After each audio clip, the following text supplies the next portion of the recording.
मंगल आरतीर आगे क्यों यदि 16 माला जप करे से ब्रह्मचारी होक और गृहस्थ होक, मंगल आरतीर आगे क्यों यदि 16 माला जप करे एवं 4टे नियम पालन करे उनी बोलছেন আমি গ্যারান্টি দিয়ে বলছি সেই ভক্ত এই জীবনেই ভগবত ধামে ফিরে যাবে।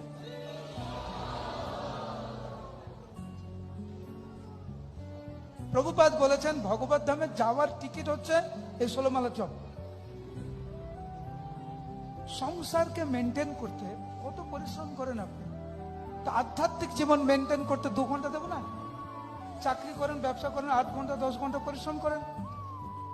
আমরা বাঁচবো 60, 70, 80 বছর, তার জন্য আমাদের কত পরিশ্রম করতে হয়। তো আধ্যাত্মিক জীবনটাকে টিকে রাখতে চাইছে 2 ঘন্টা পরিশ্রম করবে না? গুরুত্ব যখন বুঝবেন তখন ঐকান্তিক